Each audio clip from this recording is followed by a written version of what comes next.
tonight at 7 on Arizona PBS. Explore new ideas and new worlds here on Arizona PBS, a community service of Arizona State University. Oh, this is a good one. Is it my birthday?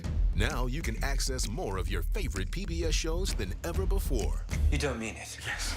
Introducing PBS Passport, a new member benefit that lets you binge the latest seasons and catch up on your favorites. You've made me a happy man.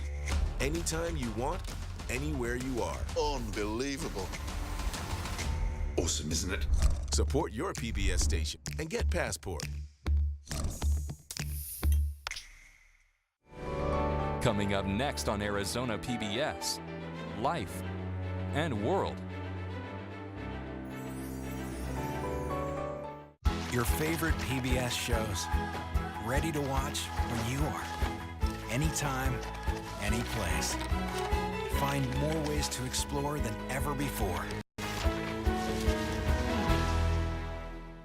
Support for Arizona PBS comes from viewers like you and from Hospice of the Valley, medical, social, and spiritual care for patients nearing end of life, and support for their families. A not-for-profit community hospice, HOV.org. I'm David Goldstein, owner of Biltmore Loan and Jewelry. We buy or loan on upscale assets. We have over 30 years of experience in determining values of automobiles, jewelry, art, collectibles, and antiques. For more information and appointments, biltmoreloan.com. From the Cronkite Studios in downtown Phoenix, this is Cronkite News. Another stand on gun control and school safety at the Arizona State Capitol. We'll hear from activists and lawmakers. Plus, former presidential candidate Bernie Sanders weighs in on the gun debate in a Valley visit. And Dreamers search for the next steps to take after a turbulent court battle over the future of DACA. Cronkite News starts now. Good evening and welcome to Cronkite News on Arizona PBS. I'm Fortessa Latifi. And I'm Chancellor Johnson. Thank you for joining us. Arizona Governor Doug Ducey says his push for new school safety legislation will include a focus on gun sale background checks, but he appeared opposed to closing a loophole that allows unchecked private sales. Ducey's comments come after a call to action today at the state capitol. Lawmakers, activists, and students demanding that gun reform laws get a hearing. Reporter Gabriela Becerra was at the news conference on gun violence and school shootings. There's frustration after several bills that could have closed loopholes on gun laws failed to even make it out of committee. Enough is enough. We deserve better. Our kids deserve better. Representative Daniel Hernandez was among the legislators and activists who demanded that changes in Arizona gun law take place. We need our elected officials, like the 90 people in this building and the governor, to do something. There were several bills on gun reform proposed in the legislature this session, including ensuring background checks, keeping firearms from domestic violence offenders, and banning bump stocks. Deputy County Attorney from Pima County, Kathleen Mayer, addressed House Bill 2140, which would keep firearms from the mentally ill. If we care about mental health, we need to enable ourselves and our family members to help those who may have access to firearms. She said the bill has yet to have a hearing. We have to flood the phone lines, the emails of our legislators to actually stand up and do something. House Assistant Minority Leader Dr. Randy Freese says that background checks are only required from a federally licensed firearm dealer, but not for personal sales, including gun shows. We need a system of comprehensive background checks that protects our public and makes it incrementally more difficult for someone who should not have access. President-elect of Arizona School Boards Association, Lawrence Robinson, says there are simple solutions that can be made to change the gun violence taking place. Do what's right and have a balanced approach to ending gun violence so that your kid isn't the victim. And let's finally move past this issue. Junior at Mountain View High School, Jordan Harb, says he speaks on behalf of the 1 million students enrolled in Arizona schools. We'll march because there are 2,200 shootings in Arizona every single year, yet we lack basic universal background checks or concealed carry permits. March 14th has been declared National Walkout Day, and Harp says Brophy, Apollo, and Willow Canyon are just a few of the high schools that will be participating. Students on spring break will be headed to the Capitol to meet with legislators. At the digital desk, I'm Gabriela Becerra, Cronkite News. Today's action at the Capitol comes after the Trump administration unveiled several gun and school safety proposals late last night. Reporter Shelby Lindsay is live in our newly dedicated Cronkite News Washington Bureau with the details. The proposals include plans to strengthen school security, improve background checks for gun owners, and include overhaul parts of the mental health system. Trump tweeted today that the gun-free school zones are like an open invitation for violence. Part of this round of proposals would help states pay for firearms training for teachers and school staff. There is no formal plan about increasing the age limit for buying certain firearms. The proposals instead call for a commission charged by Education Secretary Betsy DeVos that will recommend policy and funding proposals for school violence prevention. The president still has in this plan the age limit increase, and that is part of one of the things that will be, one of those things will be reviewed on what the best path forward is on that front, whether it can be done at a federal level or whether it needs to be done on a state-by-state basis. An official said findings from that commission are expected to be reported within 1 year. Reporting from our new bureau in Washington, Shelby Lindsay, Cronkite News. Vermont Senator and former presidential candidate Bernie Sanders also addressed gun control. He spoke to a crowd of over 1,000 here in Arizona. Reporter Imani Stevens recaps the rally. Senator Bernie Sanders made his return to Phoenix at the Orpheum Theater to rally Arizonans. People in Arizona, people in Vermont can't make it on $9 or $10 an hour. That's why we're going to raise that minimum wage to $15 an hour. And that's not the only piece of legislation he is pushing. With the recent mass shooting, Senator Sanders says it's time to end the sale and distribution of assault weapons. That assault weapons are the military weapons designed for one purpose alone, and that is to kill human beings. In Las Vegas, a few months ago, when 58 people were killed and 500 wounded in a very short period of time by one person. Reducing gun violence means banning assault weapons. Protesters outside the rally had a different approach to gun control. Ben Burkham says it's not about the guns. They've never shot anybody. A gun is not an assault weapon unless you use it to assault with. So we're saying no gun control, put God back in our country. Sanders wrapped up his speech with a call for unity. Regardless of whether we're black or white or Latino, whether we're gay or straight, male or female, let us come together and demand a government that represents all of us, not just the billionaire class. In Phoenix, Imani Stevens, Cronkite News. Congressman Ruben Gallego said that Sanders' appearance recognizes that Arizona is a swing state in 2020 and that Arizona voters can make a difference when it comes to the makeup of Congress in the upcoming midterm elections. Why don't more Native American Arizonans show up at the polls? Reporter Michaela Moorhead shows us how the Maricopa County Elections Department is reaching out to this group to encourage them to vote. Still, the numbers are lacking in getting the vote out for Native people. With the 2018 elections right around the corner, the Maricopa County elections want more people casting a ballot. But Native Americans still face challenges when voting. Many people met at the Native American Community Service Center to discuss solutions.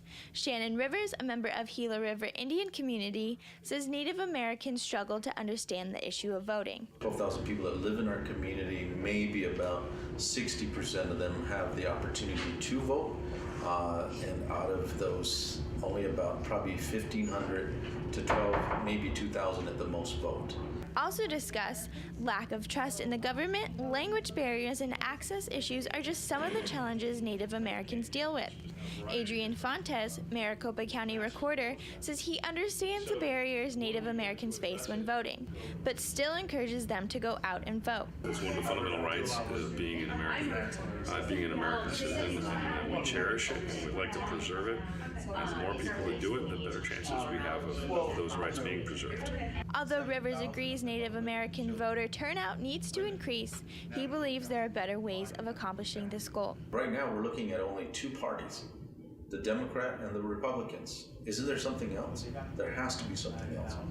For Native rights and Native people in this country, the United States and Canada, and I would imagine throughout this Western Hemisphere, their rights have been limited by political and government states. In Phoenix, Michaela Moorhead, Cronkite News. Maricopa County Elections Department plans to host more events like this in the future.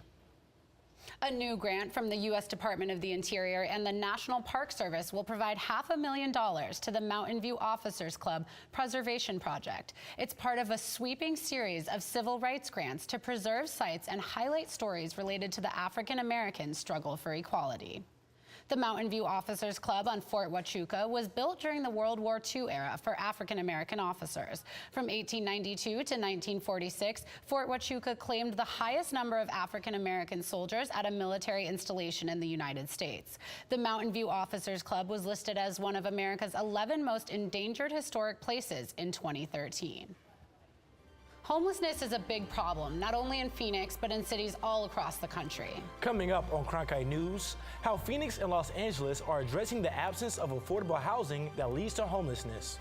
Plus, the Supreme Court has decided to keep the DACA program up and running. What dreamers are doing now to move forward.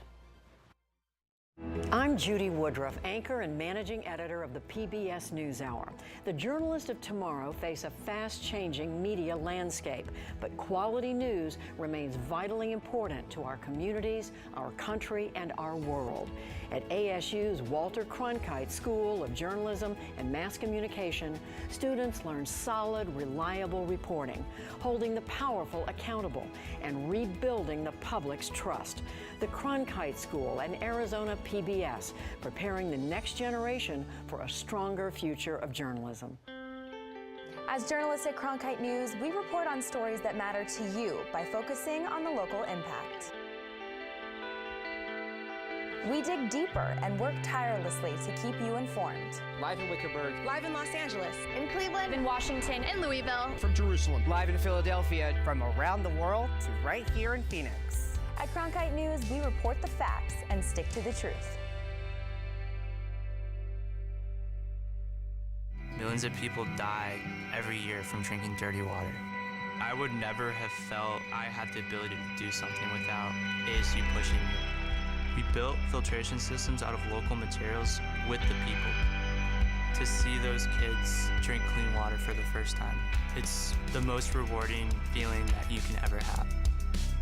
I went to ASU because I wanted to change the world.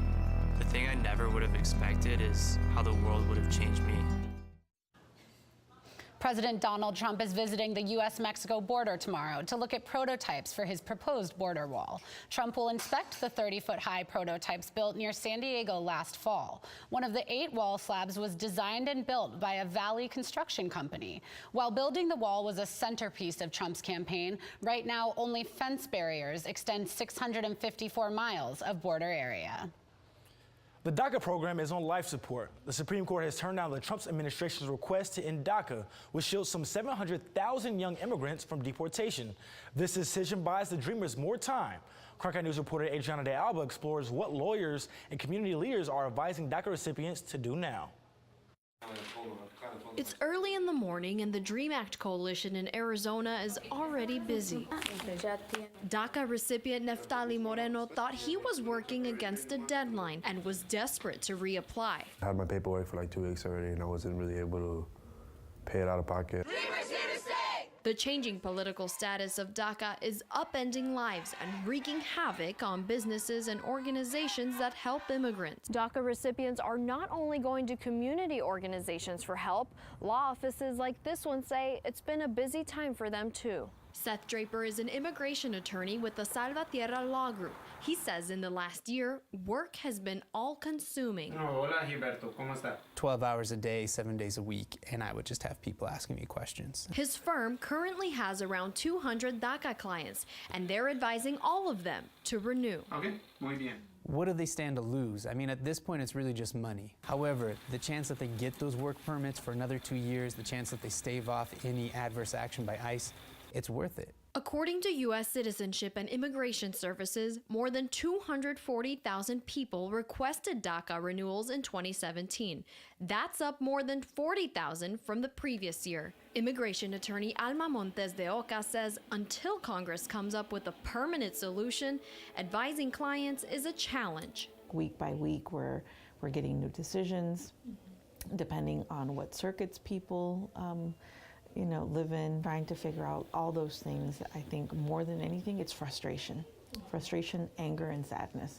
At the Arizona Dream Act Coalition, Karina Ruiz works around the clock to help people renew, while she herself is a DACA recipient in limbo. It has been draining. We have been fighting for too long. I'm honestly tired. I've been getting sick, and I think it's because of the stress that we go under, the anxiety. That anxiety relieved a bit, at least for now. The work will continue until the future of thousands of people is decided. In Phoenix, Adriana de Alba, Cronkite News. Although Congress failed to meet the March 5th deadline to find a solution on DACA, the Dreamers are still pressing Washington to pass a bipartisan solution. The average rent for an apartment in Los Angeles is $2,400. In Phoenix, prices aren't nearly as high, but continue to rise. Reporter Micah Bledsoe is in Los Angeles to talk about how a group of mayors and business people want to tackle what they consider to be an affordable housing crisis. Skid Row is the worst man-made disaster in the U.S., and it's going to take a lot of work to turn it around. Several mayors from across the country, including LA, Phoenix, and Mesa, have joined a coalition to find solutions to address the lack of affordable housing, which often leads to homelessness. Reverend Andy Bales from Union Rescue Mission in LA says he is frustrated with the lack of action local authorities have taken when it comes to dealing with homelessness in his city.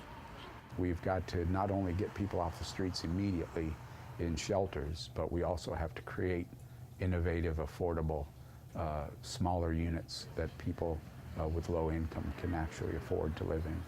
Reverend Bales says there is also a huge need for an investment in economically sustainable housing, like micro units and tiny homes. Oakland Mayor Libby Schaaf says her city has worked to create its first safe haven, Tough Shed Shelters, for temporary housing. We actually got the business community to help us purchase Tough Sheds. Now, these are not intended to be permanent residents. These are an improvement over tents, but we were able to get people into kind of safety, security, and services. The coalition wants to create 3 public-private partnership programs and opposes federal funding cuts to housing programs, such as the U.S. Department of Housing and Urban Development. Homelessness in LA City and LA County is epidemic, and it is going to take every kind of approach, including the mayor's coalition, to address homelessness. In Los Angeles, Micah Bledsoe, Cronkite News. In Arizona, there are more than 40,000 people experiencing homelessness. Maricopa County has seen a 59% increase in the number of people living unsheltered, and that accounts for 70% of the state's homeless population, according to the city of Phoenix. Business opportunities can come from anywhere, even traumatic experiences. Coming up on Cronkite News, how one man's medical miracle gave him the motivation to create a business that would inspire others. And our week has started off warm. Stay tuned to see if these temperatures are going to stay.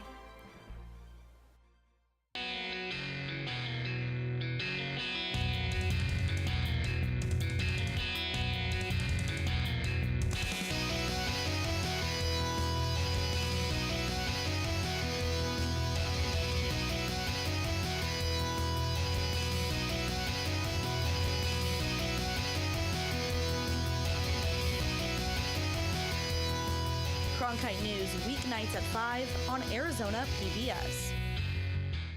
I'm Ted Simons, host and managing editor of Arizona Horizon. Join us each weekday at 5:30 and 10 as we bring you the top newsmakers who impact the state. We cover the stories in depth that shape and affect our local communities, and we take the time to ensure that all voices are equally heard. For more than 30 years, Arizona Horizon has been your voice and your source for what matters most, right here on Arizona PBS.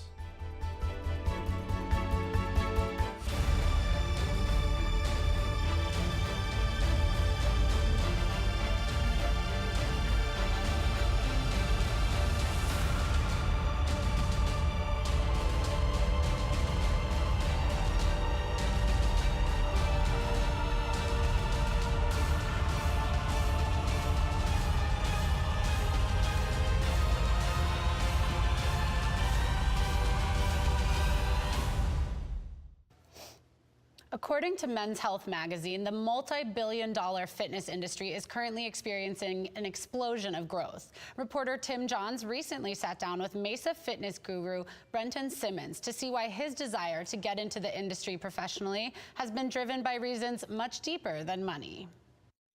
The lower half of my heart just completely shut down, and it caused me to have heart failure for almost 2 full minutes. At 18 years old, Brenton Simmons was undergoing surgery to try to fix his heart when suddenly it stopped. Simmons has Wolff-Parkinson-White syndrome, a congenital disorder that causes problems with the electrical system of the heart. I didn't really know how to scientifically explain it, but they said call it a miracle, call it whatever you want, but basically it started beating again on its own. Doctors told Simmons never to work out again, but Simmons felt that he was given a second chance at life and wanted to help others get theirs too. So he decided to turn his passion for healthy living into a career and founded Lifted Lifestyle, his own fitness supplement and lifestyle brand. Even though I couldn't ever make sense of why all that was going on in my life, I knew I probably wouldn't have the answer as to why, but I knew that the best thing I could do would be to take the bad that was in my life and try to help other people for good. Lifted Lifestyle has turned into a success, but with the fitness supplement industry projected to grow to $11.4 billion by 2025, according to Business Insider, Simmons certainly isn't alone. However, it's his character that his supporters say will help him take the company to the next level. I see a man of principles and values, and this is a business that oftentimes is rife with, I'd say, everything from sort of outright fraud to, I would say, quasi-unethical practices. And so I know with Brenton, he has a commitment to quality, to truthfulness, to honesty. And despite his success, Simmons says that he works hard to make sure that some things in the company will always stay the same. We have to make sure that we never lose sight of why we started this company in the first place. A source for inspiration. In Mesa, Tim Johns, Cronkite News. Well, the sun is shining and it's a great day to get outside. Yeah, well, the real question is, will these temperatures be here to stay? Yeah, so it's been beautiful out there, like you said, and these temperatures, I mean, I wish they would stay, and I'm sure you guys wish they would stay, but they're unfortunately only going to be here for a couple of days, but high pressure is in control. And as you can see here, Phoenix is the warmest major city in the U.S. today. And here in the valley, we hit a high of 82 degrees, which is just a few degrees above our average of 75 degrees. And these temperatures are going to stay with us throughout tomorrow and into Wednesday. 82 degrees in Surprise as the high, 83 degrees in Glendale, and 83 degrees in Goodyear tomorrow as well. Now, a storm system will be coming into Arizona from the Pacific Northwest, bringing us some cooler temperatures in the later part of this week, and possibly even some rainfall on Saturday. So if you're planning to go outdoors or possibly to a spring training game, take note of these temperatures and bring a jacket just in case. Now, tomorrow is going to be our warmest day at 84 degrees, 71 degrees on Thursday, and we are going to drop into the 60s as we head into our weekend with possible showers on Saturday. For Cronkite Weather, I'm Holly Bach. Prepare your bracket. March Madness is upon us once again. Coming up on Cronkite News, will you pick who wins the championship? We take a look at the odds of filling out a perfect bracket. Fridays, it's at Cronkite News, your social sharing connection where you choose the news. Facebook likes and shares, tweets, retweets, and favorites. YouTube views and subscriptions. We're watching you watch us. From our digital home at cronkitenews.azpbs.org to your television, web browser, or mobile device. Find us on Facebook, Twitter, and YouTube. Then join us for @Cronkite News, our weekly refresh, each Friday at 5 on Arizona PBS. By the year 2050, there will be more plastic in the ocean than fish. Before Professor Halden, I had an insane amount of passion, but I almost felt helpless because I didn't know how to use it. Professor Halden gave me a chance to make a difference. Being at a place like ASU allows you to take these big leaps. Ultimately, the biggest problems in the world cannot be solved alone.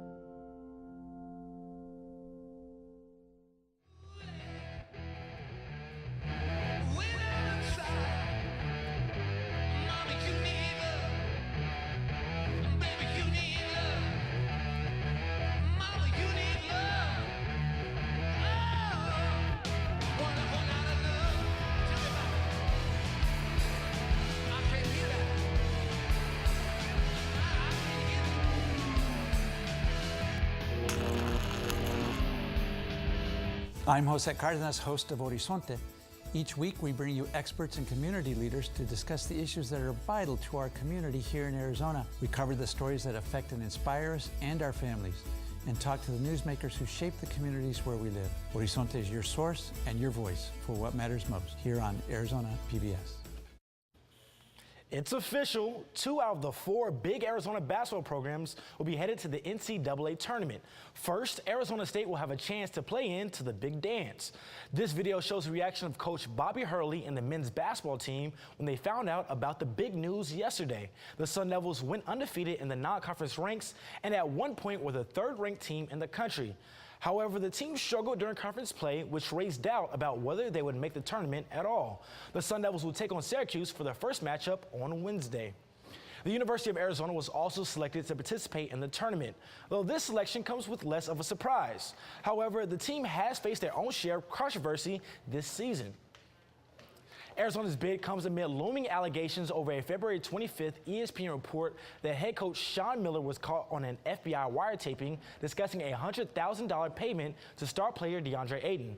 In a press conference today, Miller wouldn't comment on the ESPN report, which he previously denied. Miller also said he isn't doing anything special to prepare his team for the increased scrutiny as the Wildcats enter postseason play.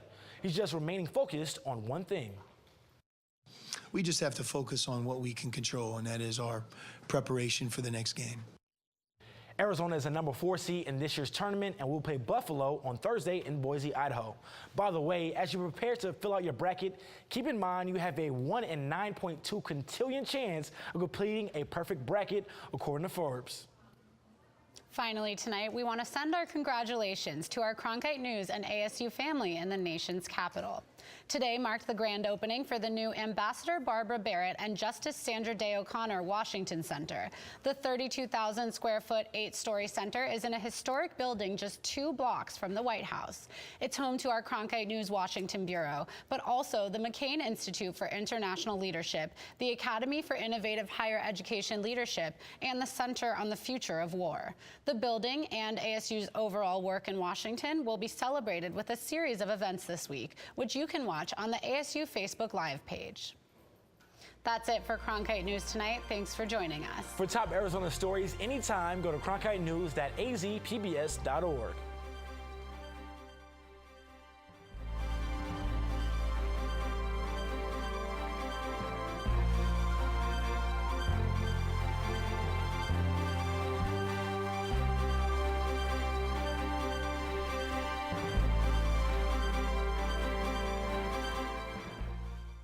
Support for Arizona PBS comes from viewers like you and from Deanne Griebel, now with Moores and Cabot Investors, serving investors since 1890, proudly supports quality programming on 8 Arizona PBS, 480-725-9602.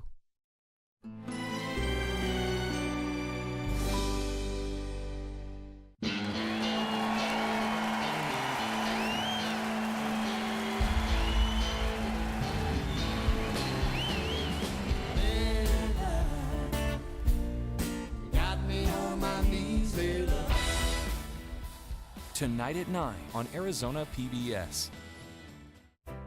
Explore new ideas and new worlds here on Arizona PBS, a community service of Arizona State University.